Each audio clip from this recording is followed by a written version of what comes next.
Welcome to another enchanting episode of Serverless Sorcery, where magic meets machines in this boundless realm of generative AI and serverless architectures. I'm your host, Rinaldi, here to guide you through the captivating crossroads of creativity and code. What is our aim? To unravel the mysteries that lie at the heart of generative AI and explore the arcane arts of serverless computing. Last episode, we had Girish Mukim on the talk to talk about integrating Lambda with Bedrock foundational models, and that was an interesting episode. Today, I'm thrilled to have our guest for this episode, Matt Morgan, with us. Matt has been building web applications since the 1990s. Today, his focus is on the cloud and serverless. He's dabbled in writing and speaking and collects various links and artifacts at https://mattmorgan.cloud. Matt thinks about failure all the time, but isn't depressed. So with that, welcome to the show, Matt. How are you doing? I'm doing great. Thanks for having me on. Well, it's great to have you on, Matt. And we have quite an interesting topic for our listeners today. We're going to talk about step functions and how we're using those within eventually consistent architectures within the realm of generative AI. My favorite topic. Beautiful. So do you want to do a bit of an intro first, Matt, on your part as well, why you're really passionate about this topic? Yeah, you gave me, you read my little bio there. So I've been in this business for, 2.5 decades, writing web applications. And, I think the things that tend to drive us are, really observing the failures that we've had. You also had my tagline there that I think about failure all the time, but I'm not depressed.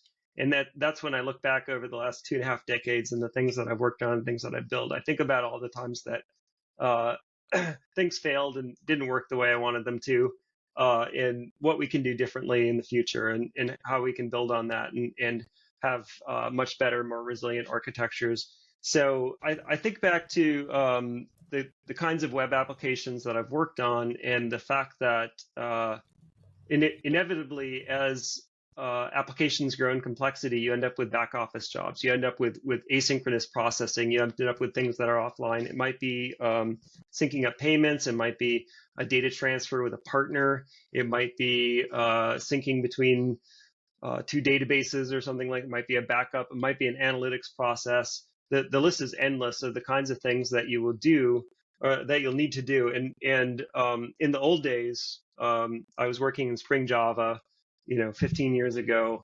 and we would just run that in our web application. There would just be a web application serving traffic, and then suddenly this massive job spins up and tries to do a bunch of different things and requires a huge amount of memory, which is a little bit of a challenge in the Java world. So it was a disaster because our services would crash, our critical jobs would not complete, and then we'd have to try to pick up the pieces. And so a lot of the steps in my career from there have been focused on what do we do instead, because clearly that doesn't work. Like the first thing that we did is we said, okay, well that's not such a great plan. Can we run those jobs on separate servers or something like that, right? At least we have that level of isolation. Our web application isn't killed by the job running. But then, number one, it's expensive, and number two, it can still fail, right? It failed in the mixed environment. It can still fail in the isolated environment. Observability is bad. Debugging is hard. This is not something that web application developers really train to or understand well. And so, having gone through a couple of cycles of this, of iterating, of maybe using batching libraries to make this work better, using better error handling techniques. A colleague of mine put me onto step functions. He really wanted to use step functions for a new asynchronous process that was complex. In this case, it was a data migration from an old system to a new system. It was highly complex. it had to be run in very specific ways, and it was tenant based. And so some of the more general move data from one system to another system uh, services were not going to work out well for us. So we gave step functions a try, and I just thought it was so great. Like it was so lightweight. It worked so well. We had such good observability around it. Learning ASL was challenging, but it was doable, right? ASL is not American Sign Language in this context, but is Amazon States Language, which is a JSON based language where you can describe a state machine. So that was a little bit of a challenge, but we were able to overcome that challenge, and I just really loved working in that way. It just made so much sense, and that started driving a lot of my architectures when I was thinking about this. Because the thing is that if you make something eventually consistent, if you don't require it to execute within an HTTP request, there's a lot more that you can do with it. You end up being a lot more scalable. You can queue things up. You can retry things. And so I think that for really complex, complicated, like nail-bitingly difficult or challenging workflows, which we always have too many of, this is a great model for them. And so I've been really excited about it ever since. This is my intro, by the way, to serverless. A lot of people start with Lambda. I started with step functions. And that's a great intro, Matt. Look, I feel that one of the things that people have been looking at is how to be able to make processes more efficient and autonomous. And I think you really hit the nail on that head, which is how you can try to be able to automate these processes easier. And by using step functions, we're really able to make that more powerful. And I think you hit a very important challenge as well, which is regarding to error handling. And I feel that one of the things that always comes up in these kinds of discussions is how people are addressing this and also addressing the challenge as well of timeouts as well. And I was wondering if you can talk a bit more as well about how you're tackling the challenges of timeout fixing and how are you addressing it, particularly within step functions. When it comes to asynchronous workflows, the thing that I like to start with it as a concept is being idempotent, which that could mean a lot of things to a lot of people. There's a dictionary definition out there. To me, it means that I can safely rerun it. Usually, it means that you can execute the process again without side effects. Sometimes people get in the weeds about logging and things like that, but that's neither here nor there. When I talk about idempotency, in this context, I mean that if my workload fails halfway through, I can start it over. Maybe I can restart it from that point. That would be good. Maybe I can restart it from the beginning, but it's not going to end up in a customer build twice or my inventory count being off or whatever else might happen if the workload isn't safe in that way. So I think that's really the starting position is to say that anything anywhere can fail, right? Like everything fails all the time. That's a pretty famous saying associated with AWS. So and it's good to be thinking about that. So if the workload can be rerun safely, then you're in a good state already. Okay. So now you need to figure out how do you catch and retry once you've failed. You need to have those mechanisms. You need to have the awareness of where the failure occurs and can you restart from that point or something like that. You asked specifically about something timing out. So if the problem is that your workload is just taking too long, maybe there's a downstream service that has to consume it or something like that, and timeout occurs on that, then often you'll want to go wide. You'll want to use a fan-out pattern. What can you parallelize in order to make it run faster and more efficiently? So, step functions has a great mechanism for this, which is called the map state. There's two different states that you could think about here. One's called parallel and one's called map. With a parallel state, you're running different processes, in parallel. That might be if you've got 10 different things that you need to do, instead of doing 1, 2, 3, 4, 5 all the way through 10 in sequence, as long as there's no dependencies between them, you could run them all at the same time. With a map state, now you're going to say, I'm going to run the same function or process 10 times but with different inputs, right?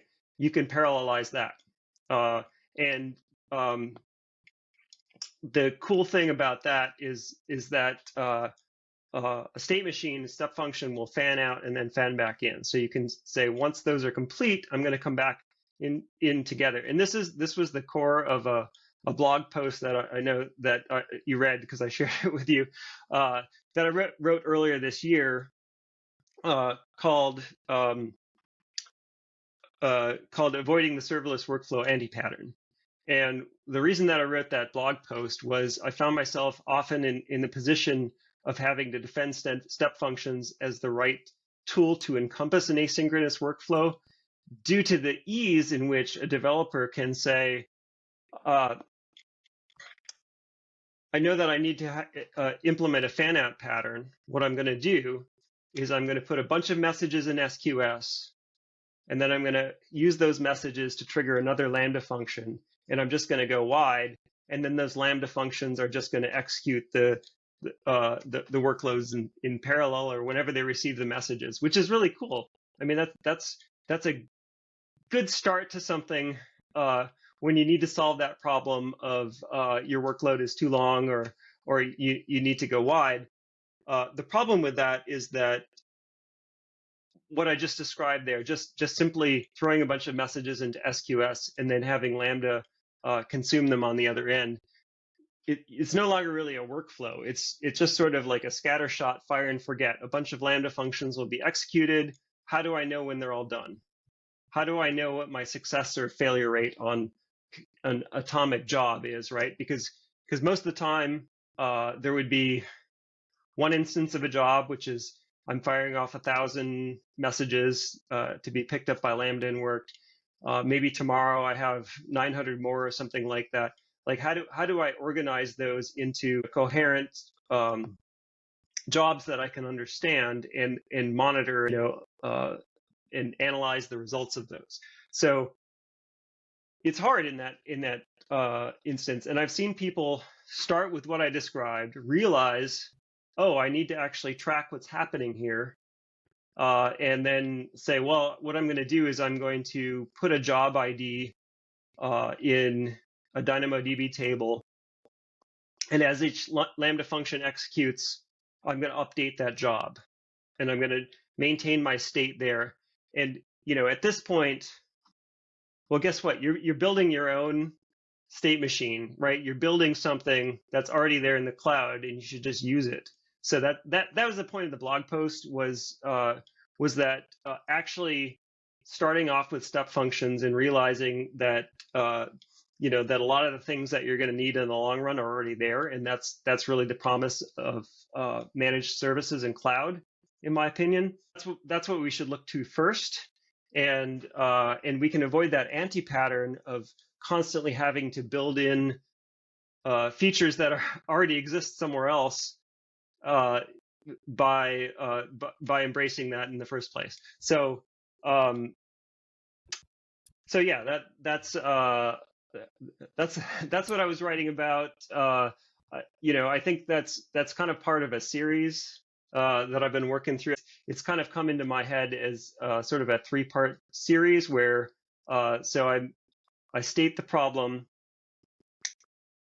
of the serverless workflow anti-pattern, which is that I have a job, but I don't maintain the state of the job. The second part of it is I was privileged enough to give a talk at AWS Community Day DMV, which is District of Columbia, Maryland, Virginia. So that's the region that I live in the United States. I gave a talk there about workload durability and how to retry, how to make sure that my workload will execute successfully and in an observable way. And then the third part of this is what I kind of said at the outset about thinking about failure, right? How can we have you know a failure mindset, but in a really positive way? It's a little bit of a contradiction to think about that that there's so many different ways that a workload can fail, but we can use that knowledge in order to build things in a better way, such that our workloads are durable and can be successful. 100%. And I think you put that in a really great way, Matt. Failure in a positive way, which is, I feel, a lot of things that it's been encouraged in a lot of organizations. It's good to see it as a learning experience compared to just the fact that it fails and you take the blame for it. And I feel that we definitely have a lot to do more of that in different dev environments, actually, because in the end, it's about trying out different architectures and how it works as well within different steps within how you're configuring step functions to actually see how it performs and accordingly respond towards it. So I'd like to move our discussion slightly now towards more on the Gen AI side. We've been talking a lot about briefly before about Gen AI and its applications and potential. And yeah, given that we're talking about step functions as well, what have you been currently doing and what have you currently been seeing of having step functions to manage the complexity that may be sometimes generated from Gen AI workflows? Yeah, so this is a space that I've only kind of recently gotten into.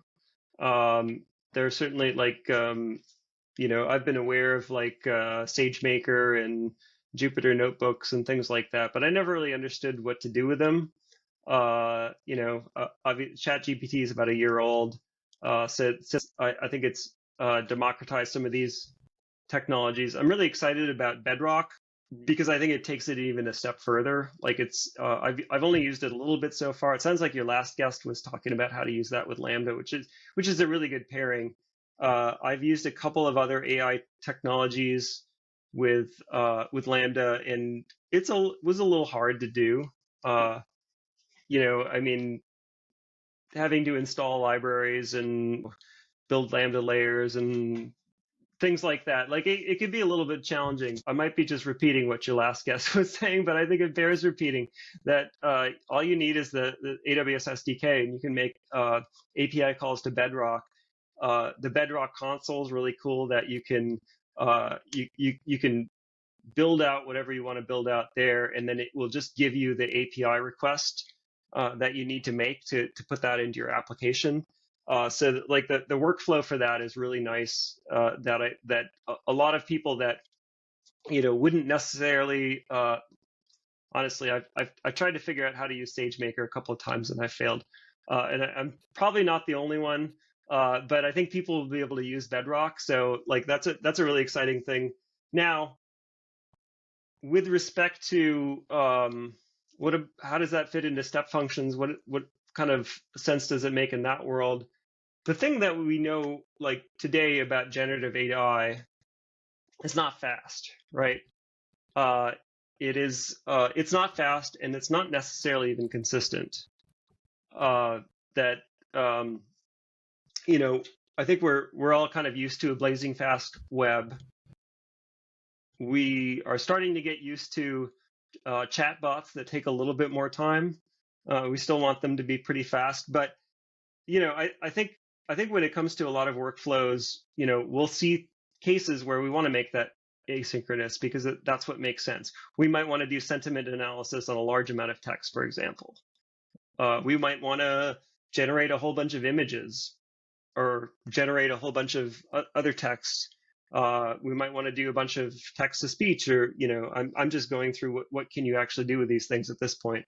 But there are definitely, as we start looking at really practical applications of what we're going to be doing with generative AI, there are a lot of cases that are not going to fit nicely inside of a web request. Therefore, this is another one of our asynchronous jobs that we want to run in the background. So number one, just just encompassing that in some kind of workflow engine like step functions in order to ensure that I can do all the different things that I want to do, and then I may want to generate an image and then put that in S3, and then validate that I have cached that in CloudFront or something like that.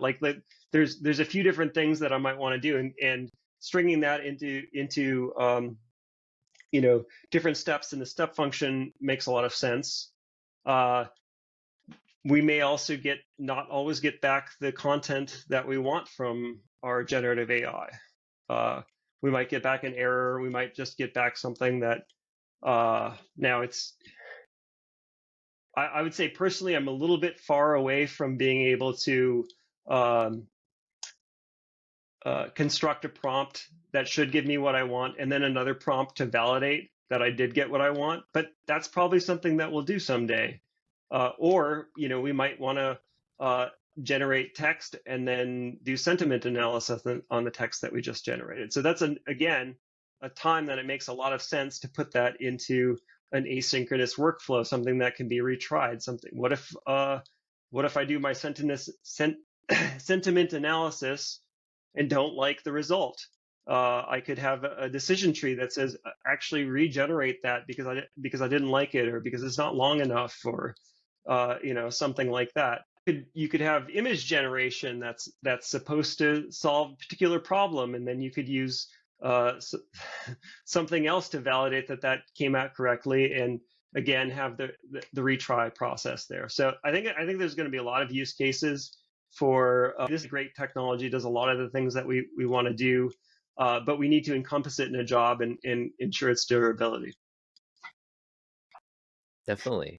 I think you touched on a lot of great points, Matt. In particular, I'm really interested as well in the fact that you particularly mentioned about the validation workflow too, that we can integrate into as part of the step functions, because I feel that oftentimes we forget that these are eventually going to be automated as well for in our best interests. Because I mean, I've done a lot of experimentation as well with Bedrock, with ChatGPT, and trying to actually get to spew out the right response. And sometimes it's just a process of iterative development, right? Like you prompted something, then you pretty much just feed another prompt to say like, hey, can you like fix this?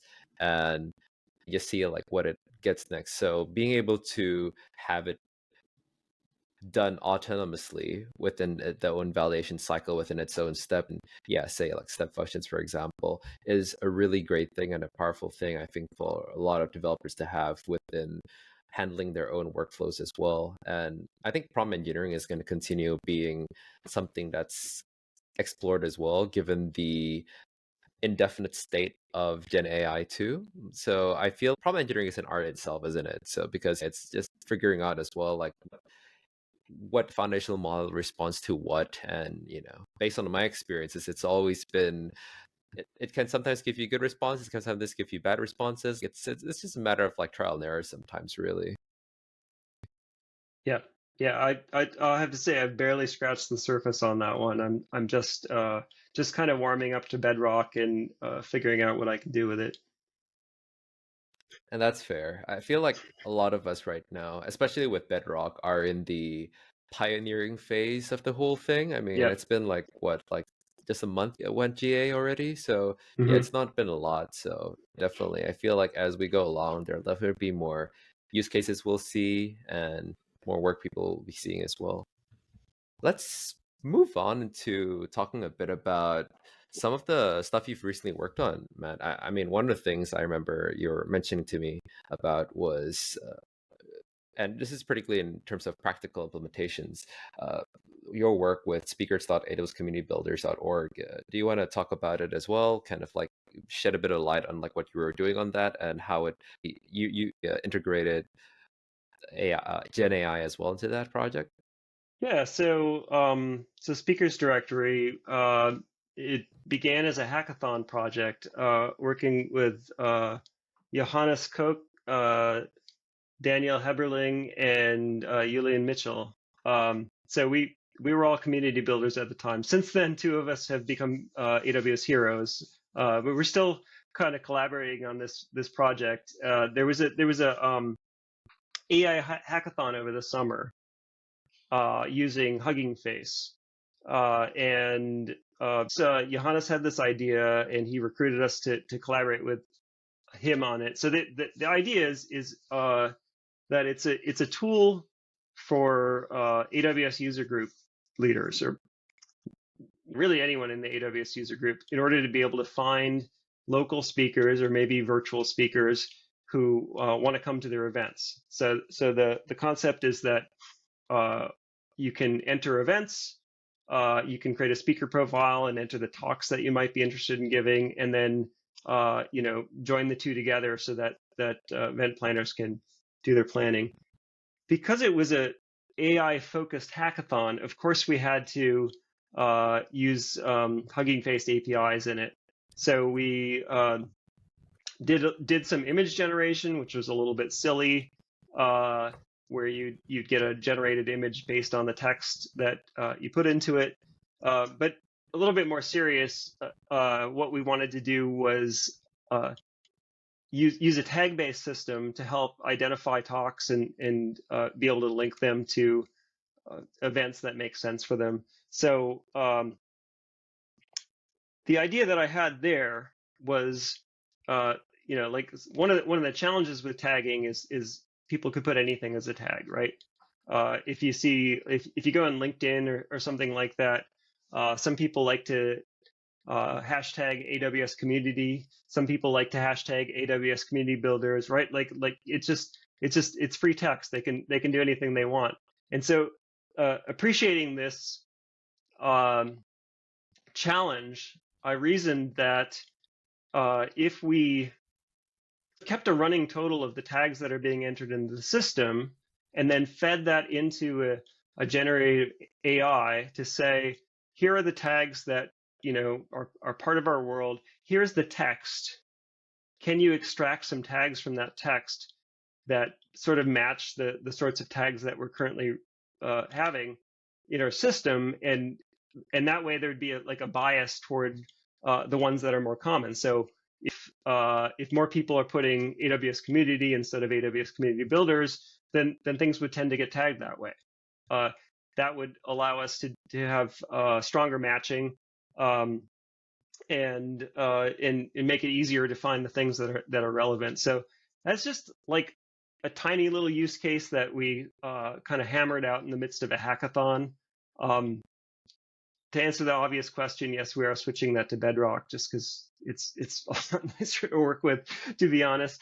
But I think there's a lot of other interesting things that we can do there in terms of recommending organizers what talks and what speakers might work for them.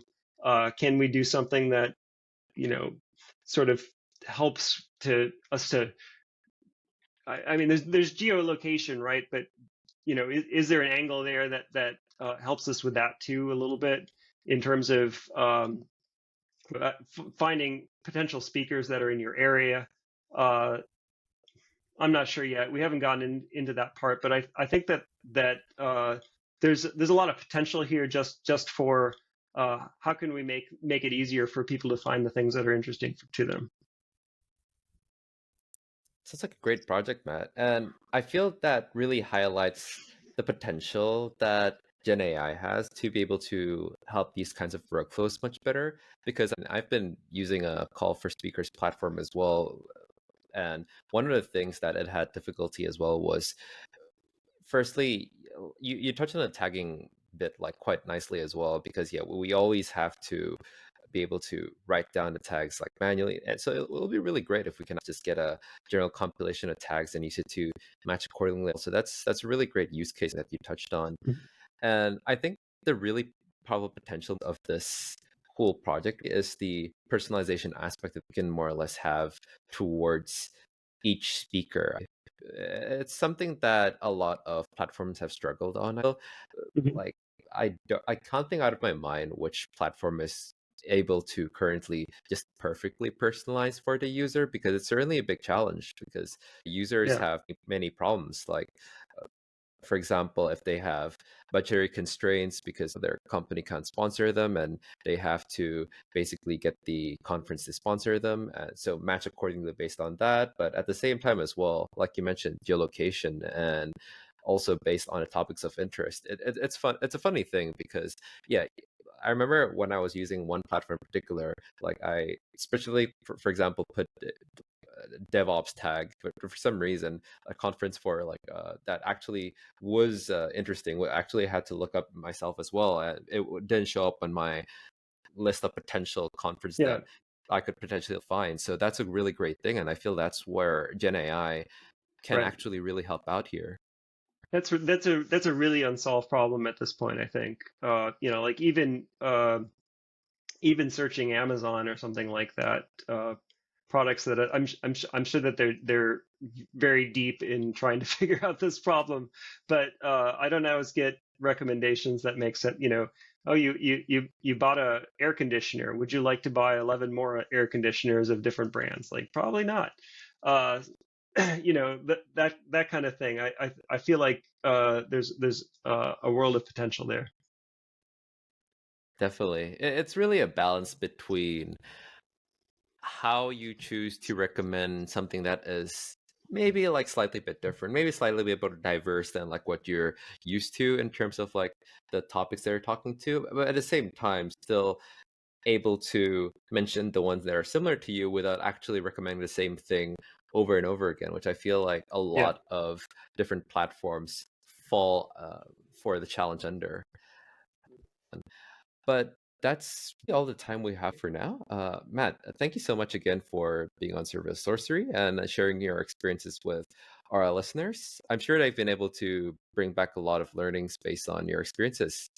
And to our listeners, thank you for tuning into Serverless Sorcery. Your quest for knowledge and your companionship in this exploration is what fuels our adventure into the mysteries of generative AI and serverless architectures. Remember, subscribe, share, and provide us feedback or questions through reaching out to our podcast page or on LinkedIn at Silvers-Sorcery or through my LinkedIn profile at Rinaldi Gonestroto or Twitter at RinaldiG. And again, thank you again so much, Matt, for your time on the podcast. My pleasure. Thank you. All right. Bye, all.